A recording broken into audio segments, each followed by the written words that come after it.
Please subscribe to Face TV Africa and turn the notification on. Face TV Africa, ẹ jọ̀ọ́, subscribe, hete. Face TV was Swoby. Over 50 years, I don't know glory stage. I don't know the glory.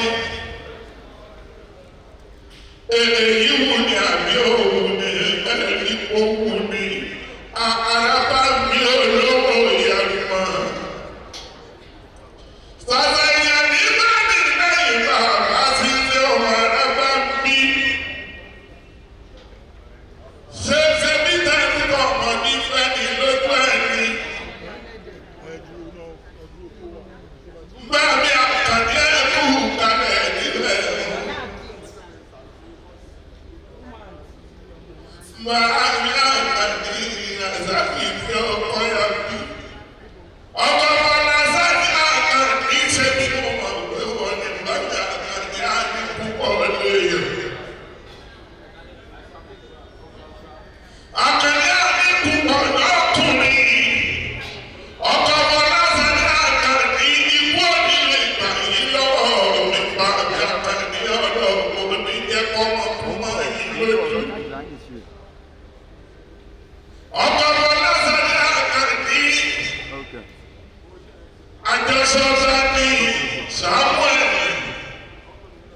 Àlàbí ọmọ Adédoyin.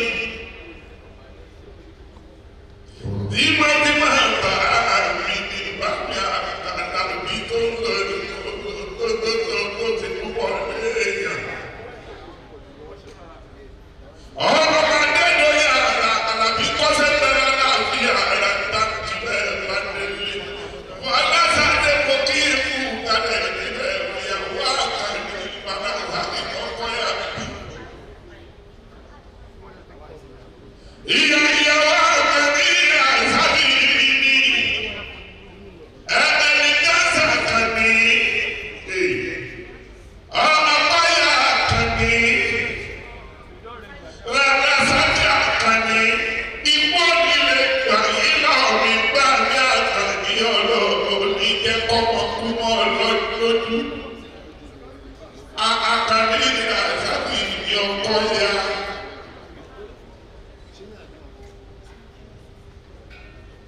Oye bí omi àṣàjọ rẹ̀. Àkàndé ọ̀rẹ́ ní mọ́kù lóye èdè ọmọ kan bí ọkọ̀ tuntun wọ́kì kòtò dábí apádánù lọ́rẹ̀. Òjò lọ sí tẹ̀ tí ọmọ. Ṣé ayámọ́lé ilé káwá ọ̀gáwọ́ ní ẹ̀kú fún ọ̀pẹ́ pẹ̀lú lórí àwùjọ ọmọ ìwò sára òkú tí ẹ̀mí lọ́rẹ̀. Àkàndé mọ́niwó wọ́n kẹ́dẹ̀ ọ̀rẹ́ lọ́dọ̀ kẹ́dẹ̀ bàbá tó bí ọ̀dọ́ kan ẹni wá ọkọ̀ pápá yìí ti bẹ̀rẹ̀ òkúta ṣé bí wọ́n sọ pé ẹni wọ́n ní ẹ̀rọ bẹ̀rù kéèké wọ́n bẹ̀rẹ̀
Àkànní o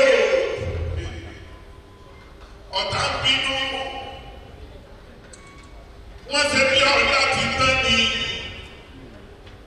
Àkànní ọ̀la ọ̀tá ṣe bí ọ̀la ti kù lẹ́yìn kẹlẹ́mẹ́tẹ́ ṣọ́ọ̀ṣà mi tọ́jú màmá mi Fọláṣadé o Àjàní ọmọ ara ìjà máa mi ní ìyá mi kó fáròkò àjà lórílẹ̀-èdè àtọ̀rí àjájá Àjàní ta ló jà lẹ́kùn ilé òun ọ̀pẹ kó pa àjà pípọ́n Àjàní kẹ́kọ̀ọ́ máa wulẹ̀ mẹ́jọ lọ́lé bàbá tó jẹ́ ọlọ́mọ ọmọ abẹ́kọ̀ọ́ ló ti jà kájọ ẹwà ó ní kó lè kó lọ́sẹ̀lẹ̀ ẹwà kóòtù lọ́lé bàbá yìí ìyá mi àgbọn lásàlẹ̀ ọ̀dọ́ èmi jẹ́ kọ́kọ́ Àjàní òkú ara àjà máa ìyá mi ọmọ ẹ̀kọ́ pàrọ̀kù àjà àrọ̀ èdèdèdè ọmọ àjọ bẹ̀rù máa wà ní ọgbẹ́ ẹ̀kọ́ ọmọ ẹ̀rú ní ìsìnkẹ́ ẹ̀kọ́ wọn lọ́dọ̀ sọ́jà àjàmọ̀kú ara àjà máa ẹni ní bí ara àgbẹ̀ ẹ̀yàwó ẹni ní ayẹyẹ sàkóyà gbọ́dọ̀ àti bẹ́ẹ̀ lọ́nà ilé tá a lọ́jà sí kọ́ nínú ilé Fọláṣadé àbẹ̀tì ìlú kárábíà ìkéré. Ìrẹ̀wọ̀n wọ́n wá ìyá ọ̀yà mi ní ìyá mi ẹni ní gbèsè níwọ̀n ní ìpèrò èdè ní gbé ara ayára sábì ìyókò ya báàbí mo fi tọ̀wọ̀tọ̀wọ̀ dárúkọ èmi kò sì fi là lórí ẹ̀dẹ́ o. Mo sì fi là fún àkànní ìlànà sábì mi báàbí àkànní ọ̀rọ̀ ìjẹ́ káyà fún wọn lọ àgbèrè ní mo kọ́ wọn àyèyè ọ̀. Ayé ni wọ́n bá èrè ọ̀, èdè ní gbé máa tọ̀ lọ́dọ̀ ìyá mi, èdè ní gbé ọmọ èdè náà yẹ sísá tó yọ láti mẹ́lọ náà kiri. Lọ́pọ̀lọpọ̀ ọ̀rọ̀ wọn jọ tí a dábẹ̀ ẹ̀rọ fẹ́ lọ́wọ́ mọ́. Sọ̀rọ̀ ti pẹ́ tọ́lọ́pọ̀tọ́ lẹ́dà, ẹ máa rò lọ́nà oko. Wọ́n jẹ́ alágbẹ̀dẹ pẹ̀lú tẹ̀lé. Ìwọ jẹ́ kó àgbẹ̀dẹ lọ́pọ̀lọpọ̀ kó lọ tó kí jọ kan. Wọ́n gbà pé ìyá alágbẹ̀dẹ wọn lè rí okun ọmọ ìyóyọ ajamu. Please subscribe to Face TV Africa and turn the notification on. Face TV Africa, ẹ jọ̀ọ́ ẹ subscribe hete. Face TV was Swoby.